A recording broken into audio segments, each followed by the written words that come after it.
tem uma pergunta interessante aqui. O Aaron falando. Gisela, tudo bem? Como funciona a contratação de pessoas com deficiência na Irlanda? E de pessoas com transtornos como o autismo? Tá. Eu nunca peguei aqui, tá? Na verdade, eu nunca peguei assim, nem nada que me dissesse que não pode, porque também não pode. Eu não posso discriminar, né? Pelos 9 grounds lá do WRC, que é o Ministério do Trabalho, né? Sim, Nosso sim. daqui. Você não pode discriminar nenhum candidato por ele ter qualquer tipo de vou usar o termo que ele usou, né? Deficiência. Deficiências. Ou algum tipo de autismo, que eu estou repetindo a forma como ele falou. Você não pode ter esse tipo de discriminação. Então, assim, por exemplo, vou dar um exemplo que eu falei com a minha chefe outro dia também, aconteceu. A nosso processo seletivo é todo online, tá? Então, eu só vejo o rosto da pessoa. Eu nunca perguntei se existe algum tipo de deficiência e tal.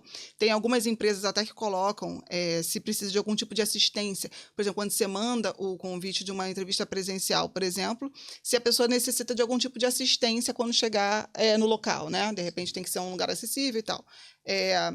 A gente, eu inclusive falei isso para ela outro dia, eu falei, a gente tem que colocar isso, porque se por acaso a pessoa for usar, por exemplo, um cadeirante, ele precisa chegar lá e conseguir ter o acesso devido, né? Então, é isso, assim, a gente nunca perguntou e pode acontecer, e nada muda no caso do nosso, né? Eu acho que se a pessoa tiver capacidade de realizar Exato. o trabalho, claro que tem as questões, sei lá, de coisa de engenharia, a pessoa tem que subir em algum lugar, não sei, algo que Sim. o próprio trabalho impede, né? Pessoas assim com... E assim, existe um projeto para pessoas com autismo que eu acho muito maravilhoso, que eu conheci outro dia, eu vi uma reportagem que acontece na Itália e eu sei que acontece em outros lugares. Em Portugal, inclusive em Cascais, tem um lugar que são restaurantes próprios e os atendentes são todos pessoas do espectro autista, né? E aí é tudo... por exemplo, só tem 2 cores, o acesso entre as mesas é fácil para eles, então é tudo adaptado para realmente só receber profissionais do espectro autista. Eu achei fantástico. O restaurante. O restaurante, É na Itália. Então, tem na Itália, mas também tem em Portugal e tem em vários lugares. Sim. É bem legal esse projeto. Interessante. Porque a inserção de todos, né, no mercado de trabalho, acho que é muito importante, assim. Vamos lá, porque tem umas perguntas meio que eu sei que não é muito da sua área, mas eu vou ler mesmo assim. O Eduardo está perguntando: boa tarde, tudo bem? Sou farmacêutico no Brasil. Além de ter formação como técnico de enfermagem, média 8 no IELTS, consigo vaga na área de saúde antes de ir para a Irlanda? A galera tá querendo também muito. Porque eu entendo. Rápido. Não, eu entendo, porque assim, a pessoa ela precisa ter o trabalho lá para ela poder se lançar, né? Assim, porque às vezes é difícil mesmo. Eu não sei se consegue estando daí, tá? Mas farmacêutico aqui eu sei que tem. As farmacêuticas estão todas aqui. Entra no LinkedIn, ou entra no LinkedIn mesmo, fazer essa pesquisa, pergunta para o ChatGPT, faça a lista de todas as farmacêuticas existentes em Cork. Cara, você vai ficar louco, porque é maravilhoso, assim, o celeiro de oportunidades que tem ali. Tanto que eu falei, né, que o meu interesse era vir primeiro para lá por conta disso. E tem muita oportunidade. Eu não sei dizer, não sei responder se exatamente se eles contratam, se existe um filtro no sistema deles que já barra quem não está na Irlanda, isso eu não posso responder, porque eu não sei. Mas, assim, tem muita oportunidade para farmacêutico aqui. Agora, antes de se lançar, faça uma pesquisa sobre o que você precisa para atuar como farmacêutico aqui. Porque, assim, provavelmente vai precisar fazer um passo a passo aí de trazer o seu diploma para cá, ou então de fazer alguma certificação aqui para poder atuar como farmacêutico aqui. E é importante dar uma olhada nisso. Isso aí. Boa, gente, eu já vou pros finalmente aqui. Só vou ler a última aqui, tá? O Max está perguntando: boa tarde, muito boa entrevista. Poderia falar sobre demissão e por que é difícil, colocando os pontos que a empresa olha para demitir?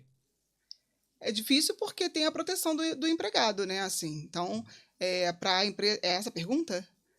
Por que para a empresa é difícil demitir? Isso? Isso. Porque tem a proteção do empregado e, assim, a empresa ela não pode descartar a pessoa só porque eu já vi muito isso acontecer. O chefe não gosta da pessoa, rola aquela Arruma um motivo. como é que é o nome daquele negócio aí? Cabo de guerra, e aí, às vezes, arrebenta para o lado mais fraco, que é o lado do empregado, entendeu? Já vi muito isso acontecer no passado, não aqui na Irlanda. Então, assim, é difícil porque para a empresa conseguir desligar um funcionário, ela tem que provar por A mais B, de verdade, documentar que, assim, que ela tentou, que ela fez de tudo para desenvolver aquele... Por exemplo, a pessoa entra, né? O funcionário entra, passa pelo processo de onboarding e aí tem que fazer as probation reviews lá dela, né? Que é a avaliação de desempenho, né? Que algumas vezes falta a palavra. Um período de experiência. O período de experiência, é isso. É que às vezes falta o termo. Aí, assim, período de experiência. E aí você tem que fazer mesmo. E você tem que dizer para a pessoa e documentar isso numa carta para ela assinada, de que naquela reunião você colocou exatamente o que ela precisa desenvolver dali para frente e o que tá bom. O que tá bom, o que precisa melhorar, e tem que ser claro, sabe assim? E você tem que e se ela precisar desenvolver alguma coisa, você tem que montar um plano para ajudar essa pessoa a desenvolver o que você identificou como gap. Seja um treinamento, seja um curso, seja o que for. E a partir do momento que ela entra ali, você tem esse passo a passo com a pessoa. Então, assim, se por acaso, depois aí você aprovou ela no período de experiência, tá? Então, você está dizendo o seguinte, ela está apta para desenvolver essa função, tá? E aí você tem que ir acompanhando a pessoa. A pessoa é funcionária da empresa, gente. A gente tem que cuidar dessa pessoa, a gente tem que zelar para que tudo esteja de acordo.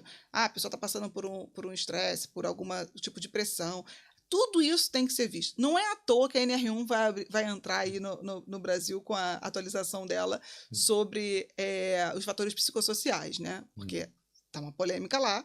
E assim, eu tô querendo entrar nisso, porque assim, se antes o Ministério do Trabalho batia na porta e falava assim, cadê seu EPI? Agora vai dizer assim, e aí, cadê seu plano de desenvolvimento para que ninguém sofra estresse, burnout e etc. Cadê o plano? Não adianta você apresentar um aplicativo dizendo que, não, mas o funcionário tem acesso a psicólogos, não é isso.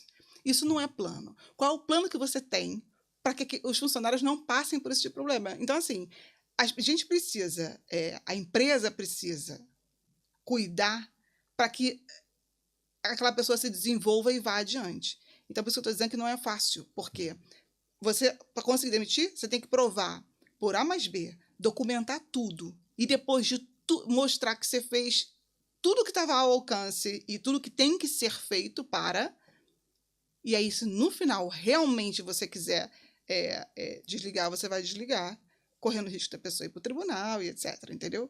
Mas, assim, não é simples. O gestor ele tem que entrar mesmo, assim, como desenvolvedor, e ajudar tudo que ele tiver que ajudar a pessoa para sobreviver naquela selva ali, tá? Desenvolver, né? É isso.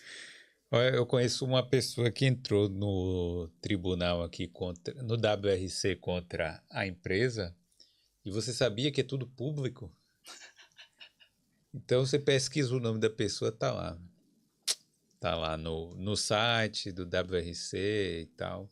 E o pior, o jornal daqui faz as matérias baseadas nisso, ou seja, pega o nome da pessoa que saiu lá e ainda publica no jornal. Mas se a pessoa for prejudicada, ela tem que colocar. Eu vou fazer aqui o papel de advogado do diabo, porque assim, se a pessoa passou por algum tipo de problema dentro da empresa, você acha que não tem que coacionar? Não, tudo bem.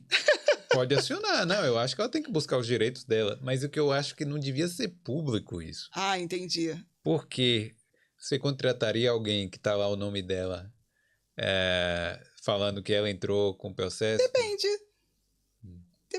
A empresa eu não sei, mas... Não, eu tô falando da empresa. Eu digo assim, você falou, você contrataria? Eu como recrutadora. Não, aí tudo bem. Entendeu? Não, mas eu digo que não devia ser público. Mas isso é uma mentalidade também muito de Brasil, né? Porque assim, você botar na empresa, aí amanhã a empresa não vai te contratar. Vai botar a empresa na justiça, amanhã a empresa não vai te contratar. Isso é muito de lá, no Brasil, assim. praticamente é regra botar a empresa na justiça depois que Não. Eu trabalhei, sei lá, sei lá, 7 empresas no Brasil. Nunca botei ninguém na justiça. Eu também não, mas eu já vi vários casos, entendeu? É. Porque eu trabalhei com carteira assinada, acho que só em uma empresa. Não, 2. Mas também não botei. E já passei por... Quer mais histórias assim? Segue aqui o Boulder.